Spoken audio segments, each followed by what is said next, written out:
ओम शांति। अव्यक्त मुरली सीरीज में आज की मुरली है 18 जून 71। मुरली का हेडलाइन बुद्धि की अलौकिक ड्रिल।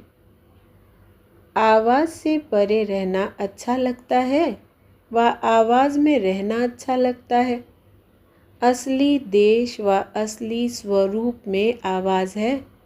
जब अपनी असली स्थिति में स्थित हो जाते हो तो आवाज़ से परे स्थिति अच्छी लगती है ना। ऐसी प्रैक्टिस हर एक कर रहे हो। जब चाहे जैसे चाहे वैसे ही स्वरूप में स्थित हो जाए। जैसे योद्धे जो युद्ध के मैदान में रहते हैं, उन्हों को जब भी और जैसा ऑर्डर मिलता है वैसे करते ही जाते हैं। ऐसे ही रूहानी वॉरियर्स को भी जब और जैसा डायरेक्शन मिले वैसे ही अपनी स्थिति को स्थित कर सकते हो, क्योंकि मास्टर नॉलेजफुल भी हो और मास्टर सर्वशक्तिवान भी हो। तो दोनों ही होने कारण 1 सेकेंड से भी कम समय में जैसी स्थिति में स्थित होना चाहे उस स्थिति में टिक जाओ। ऐसे रूहानी वॉरियर्स हो।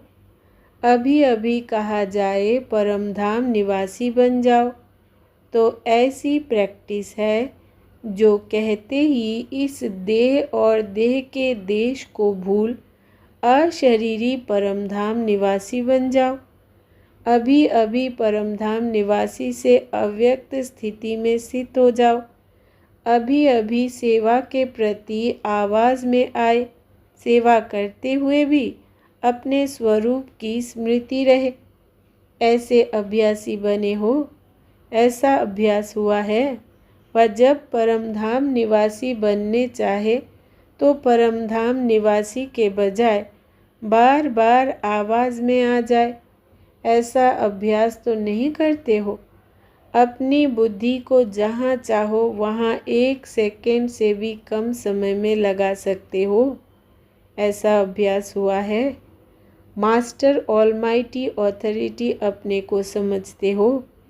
जब ऑलमाइटी ऑथोरिटी भी हो तो क्या अपनी बुद्धि की लगन को ऑथोरिटी से जहाँ चाहे वहाँ नहीं लगा सकते? ऑथोरिटी के आगे यह अभ्यास मुश्किल है व सहज है। जैसे स्थूल कर्मेंद्रियों को जब चाहो जहाँ चाहो वहाँ लगा सकते हो ना। अभी हाथ को ऊपर व नीचे करना चाहो तो कर सकते हो ना। तो जैसे स्थूल कर्मेंद्रियों का मालिक बन जब चाहो कार्य में लगा सकते हो, वैसे ही संकल्प को व बुद्धि को जहाँ लगाने चाहो वहाँ लगा सकते हो। इसको ही ईश्वरीय ऑथोरिटी कहा जाता है। जो बुद्धि की लगन भी ऐसे ही सहज जहाँ चाहो वहाँ लगा सकते हो। जैसे स्थूल हाथ पाँव को बिल्कुल सहज रीति जहाँ चाहो वहाँ चलाते हैं व कर्म में लगाते हैं। ऐसे अभ्यासी को ही मास्टर सर्वशक्तिमान व मास्टर नॉलेजफुल कहा जाता है। अगर यह अभ्यासी नहीं है तो मास्टर सर्वशक्तिमान व नॉलेजफुल नहीं कह सकते। नॉलेजफुल का अर्थ ही है जिसको फुल नॉलेज हो कि इस समय क्या करना है क्या नहीं करना है, इससे क्या लाभ है और ना करने से क्या हानि है। यह नॉलेज रखने वाले ही नॉलेजफुल है और साथ साथ मास्टर सर्वशक्तिमान होने कारण सर्वशक्तियों के आधार से यह अभ्यास सहज और निरंतर बन ही जाता है। लास्ट पढ़ाई का कौन सा पाठ है और फर्स्ट पाठ कौन सा है? फर्स्ट पाठ और लास्ट पाठ यही अभ्यास है। जैसे बच्चे का लौकिक जन्म होता है तो पहले पहले उनको एक शब्द याद दिलाया जाता है व सिखलाया जाता है ना। यहाँ भी अलौकिक जन्म लेते पहला शब्द क्या सीखा? बाप को याद करो। तो जन्म का पहला शब्द लौकिक का भी अलौकिक का भी वही याद रखना है। यह मुश्किल हो सकता है क्या? अपने आप को ड्रिल करने का अभ्यास नहीं डालते हो।